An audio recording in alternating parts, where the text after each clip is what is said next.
Leo, para to sa inyo. Para sa mga Leo. April 1, 2025 sa mga Leo. Para to sa inyo. I need 4 messages dito for you. At kumusta na kayo guys? April 1 na. Okay, start na ng April. Sana kayo ay nasa mabuting kalagayan. Para sa mga Leo. I need 4 messages dito for you. Ano man tong mahalagang message na to for you is titingnan natin. Wow. I'm happy, okay?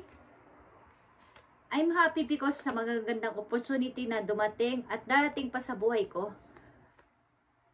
Happy ako sa restart o sa bagong buhay ko sa ngayon, okay? Happy ako. At sa official person na nasa buhay ko. Okay? May official person ba kayo? Leo, unang message po you is the Hermit. Okay, I'm silent now. Why not? Why not na hindi ako maging silent muna? Kailangan ko muna ng pag-refresh o pag-relax sa sarili ko. Kailangan ko munang ang ilan sa inyo ay nagme-meditate, something na pinapalaya ang nakaraan. Nag-iisip na para sa kinabukasan. Okay? Leo, the moon in reverse is pababayaan ko na ang mga nakaraan talaga. Yung mga nagre-reflect sa akin galing sa nakaraan, mga gumugulong tao o sitwasyon sa akin sa nakaraan is kakalimutan ko na this time. At plano ko ang mga bagong pagkakaabalahan. Knight of Wands is here. Plano ko ang mga bagong gagawin ko sa buhay. Mga bagong adventure, okay? Gusto kong mag-travel, gusto kong pumunta sa ilang mga lugar na para ang hilig nyo ay mahilig din kayo sa nature o maglakad-lakad, something na magpunta ng bundok or sa mga nagugustuhan nyo, yung dinidesire ng puso niyo, gusto niyo nang sundin this time. Sa mga Leo. Marami kayong plano, okay? At ito ay inyong pinag-iisipan o pipiliin na this time. The Chariot. Ito yung gusto kong mangyari this time. Meron kayong big target sa mga Leo na nandito sa reading. Meron na kayong napag-desisyonan na ito na yon. Yung pag-focus muna sa sariling pag-grow. Okay? Leo, April 1, 2025 sa mga Leo na nandito sa reading. Ito ang inyong message. Pagtingin muna sa sarili. Pag-focus muna ng 100% sa sarili para sa future ninyo. Kung ano man ang inyong edad is gusto nyo wag nang patagalin pa to sapagkat andito na ako sa aking middle age. Something na parang nagra-rush yung rush na salita na gusto ko na itong gawin, plano ko na itong gawin sapagkat parang napapag-iwanan na ako. Okay? Yung tagumpay na para sa akin ay maaring mawala anytime kapag hindi ko to inaccept o hindi ko to green up this time. Message po you, April 1, 2025 sa mga Leo. Yung pagbabago, changes, gusto ko. Okay? Andito ang lavender or mahilig kayo sa lavender. Okay? Surround yourself with love. Okay. Gusto ko lang isurround yung sarili ko sa mga taong mahal ako, susuportahan ako at mahal ko din. Yung i-relax ko yung sarili ko sa mga taong pareho ko ng gusto sa buhay. Walang mga against sa akin. Yun lang ang gusto kong isurround ang sarili ko sa kanila at mag-relax. Katulad ng halaman na lavender kapag ito ay inyong nasa bahay ninyo o kaya yung mga aroma oil na lavender. Okay, essential oil. Pag ito ay inyong nalalanghap, yung aroma nito is talagang kayo ay marerelax, guys. Okay? Katulad ng isang lavender, dapat kayo ay mag-relax at i-relax nyo ang inyong sarili. Bakit ito? Ang message sa inyo, okay. Tingnan natin, message for Leo. Kailangan nyo sigurong mag-relax-relax naman. Pamisa-misal sa inyong sarili. Makipagkwentuhan ng sa mga taong gusto nyo ng kakwentuhan na may positive din ang kaalam. Parang positive lang ang mga gusto sa buhay. Huwag nyo papasukin sa buhay nyo ang mga taong negatibo at walang ibang ginawa kundi ang mag-usap tungkol sa problema ng may problema. Chismis ang buhay ng may buhay. Huwag kayong mag-surround sa mga taong ganon, Leo. Okay? April 1, 2025 sa mga Leo. Ano pa ang message po you na dapat mong malaman is nakikita nyo ang first light. Beginning a new cycle. Ibig sabihin talaga new ikaw. Bagong Leo. Okay?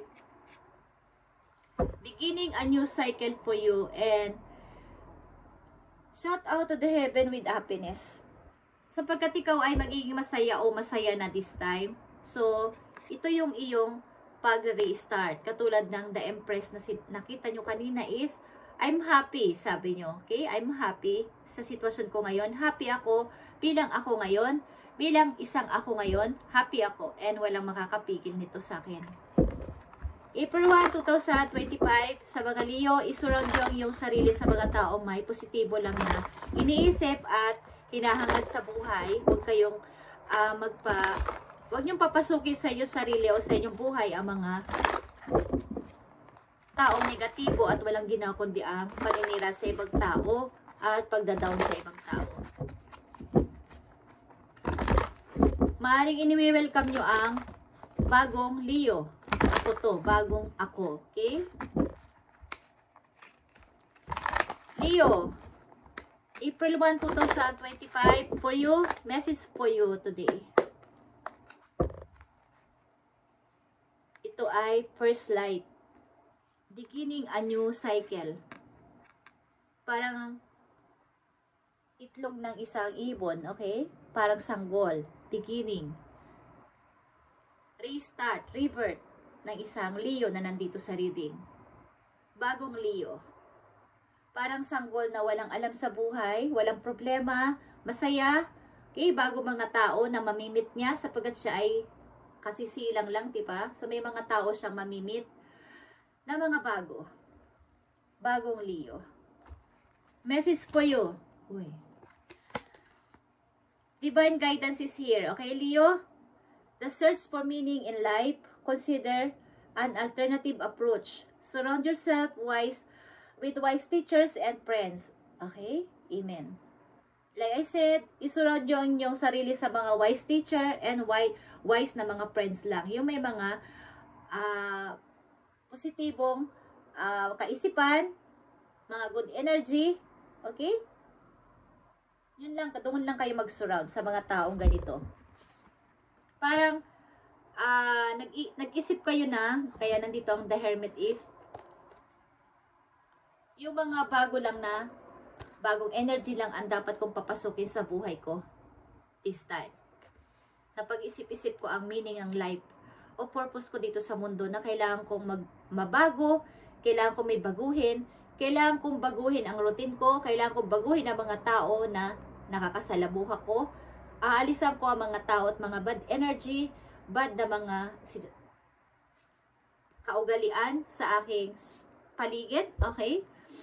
Mayroon kayong napag-isipan o mayroon kayong napagtanto sa inyong buhay na ito yung meaning of life. Kumbaga, i-consider nyo na ang alternative approach. Ano mang approach ito is alternative. Kumbaga, hindi ito pwede, kailangan ko ng alternative. O parang substitute, ganyan. Parang sub, okay? Na kung hindi man pwede ito, hindi man pwede siya, hindi man pwede ang sitwasyon na to, kailangan ko mag-isip ng bago. Okay? Yun ang inyong iniisip sa ngayon. At yeah. Ang nagpipilit na lumabas kanina is help is nearby. Okay? Negative thoughts create self-fulfilling prophecies.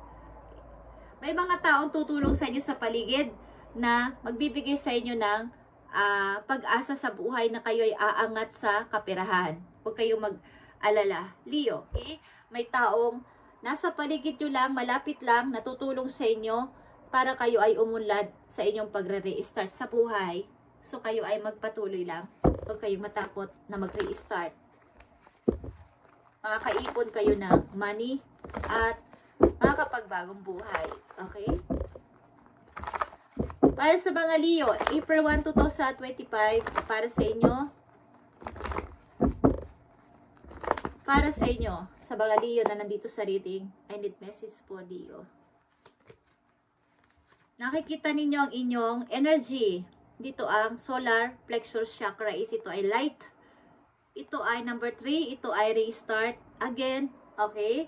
Papunta sa inyong pag-shine again, pag-lighten up again, at pagsikat again katulad ng isang araw. Okay? Kayo ay light, kayo ay sun, kayo ay dapat ay sikat, kayo ay dapat ay sumisikat, at dapat kayo ang nagpapasikat sa mga tao sa paligid ninyo. Ibig sabihin, ang sun kasi ay nasa kahit pag-isa siya. Okay? Sa itaas. Sinisikatan niya ang mga tao. May tao man nagagalit sa kanya dahil ang init-init. Okay, sa sun, 'di ba? Pag mainit ang kung di nyo lang na may mga taong galit. Ang init. Bakit ang init hindi pa lumilom o kaya magkulimlim man lang? Okay, sinasabi ng ilang tao yan para mawala yung araw kasi naiinitan sila. Ibig sabihin nun, may mga tao man nagagalit sa inyong pagsikat. Okay? Amen. Huwag yung pabayaan na kayo ay mawala ang sikat. Dahil yun ang inyong nature. Okay?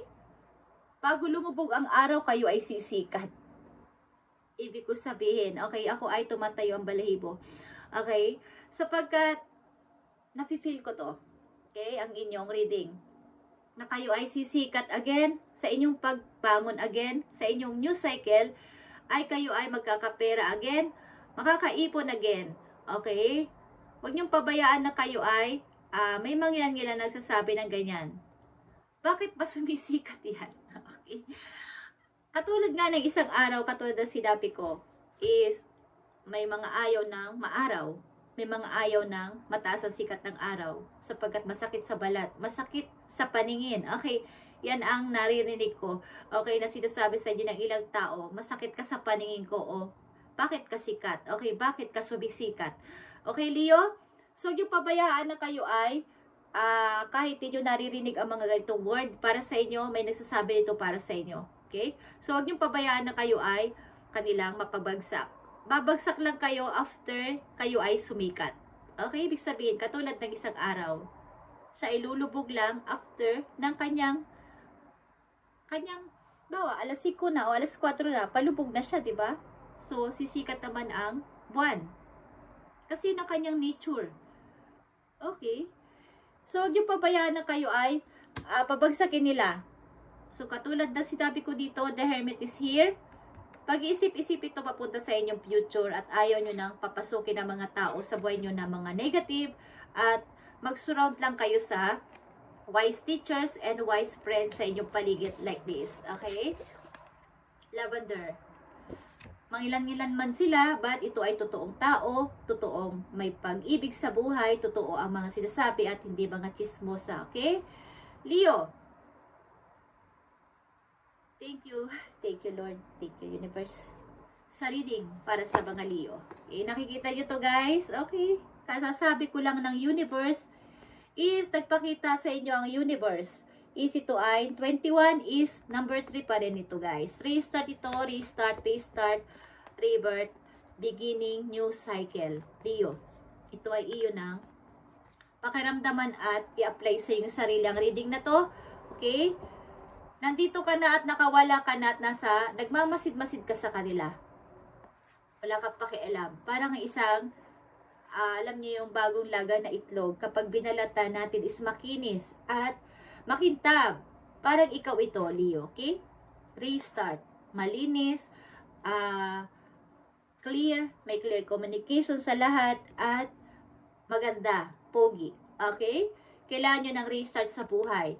At ang ilan sa inyo din ay nakatagdang mag-travel at maglibot sa buong ilang mga bansa. Okay? Nakatakda ito sa mga Leo na nandito. At i-open ulit ang pagmamahal. I-open ulit ang pagmamahal sa kapwa. Tumanay pag-ibig o pag-ibig sa mga taong malapit sa inyo. Open your heart again. Nandito ang heart chakra nagpaparamdam sa inyo is pilitin nyo ulit na mabuo yung trust sa inyong puso. Okay? bagamat kayo ay nakaranas ng pighati sa inyong mga nakaraan sa buhay, is open your heart to love again. Okay.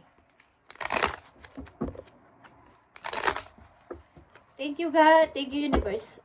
Sa inyong message sa mga Leo is, ipagpatuloy nyo to Leo, surround yourself sa mga taong wise lang mag-isip, may mga positibong pag-iisip, at sa mga mentor or advisor na ganito ang kaisipan. Doon lang kayo mag-surround simula sa araw na to at mag-start ng bagong ikaw. Malayain ang sarili sa mga kumukontrol sa inyo. I need message for Leo.